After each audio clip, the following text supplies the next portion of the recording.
शेफमध्ये आपले स्वागत आहे। तर आजची रेसिपी आहे बोंबील बटाटा। त्यासाठी लागणारे साहित्य आहे बोंबील। जे बोंबील मी तुकडे करून कोमट पाण्यामध्ये स्वच्छ धुवून घेतलेले आहेत। एक बटाटा, कांदा खोबऱ्याचं वाटण, आलं लसूण पेस्ट, फोडणीसाठी कांदा, लसूण, कढीपत्ता, टोमॅटो, कोथिंबीर व त्याच्यात जाणारे मसाले आहे हळद, गरम मसाला, काश्मीरी तिखट मसाला, धना जिरा पावडर। आता कृतीकडे वळूया। कढईमध्ये मी तेल घालून घेतलं आहे।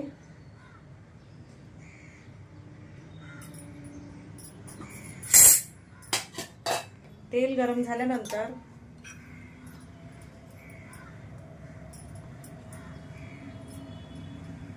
दोन लसणीच्या पाकळ्या घातलेल्या आहेत,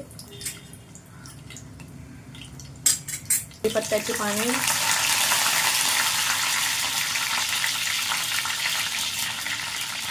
कांदा,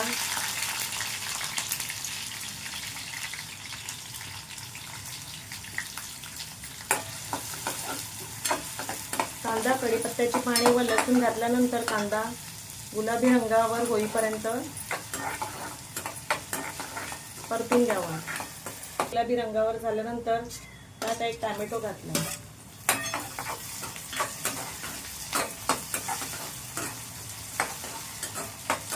आलं लसूण पेस्ट घातली, आलं लसूण पेस्ट घातल्यानंतर हळद, काश्मीरी तिखट मसाला लाल,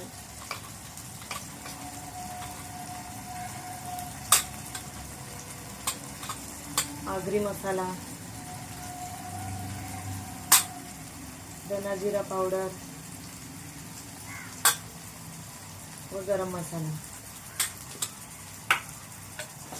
हे घालून झाल्यानंतर ते तेलामध्ये मसाले चांगले परतून घेतले। नंतर स्वच्छ धुवून घेतलेले बोंबील त्यामध्ये घालून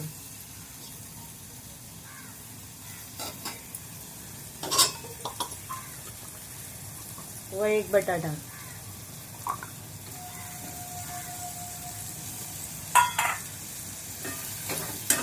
व बोंबील घातल्यानंतर ते थोडं परतून घेऊ। त्यानंतर त्यामध्ये कांदा खोबऱ्याचं वाटण घातलंय,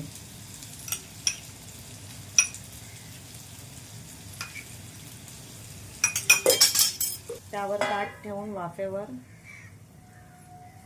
थोडं शिजून घेऊ। त्यावर पाणी घालून घेतलंय। ताटावरचं गरम पाणी मी त्याच्यामध्ये घालून घेतलं।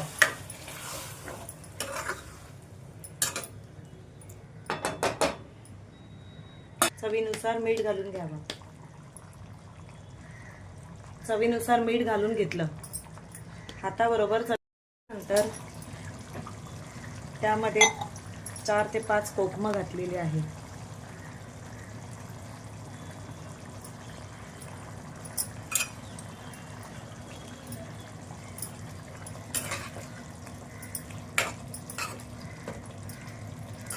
कोथिंबीर थोडी घालून घेऊ।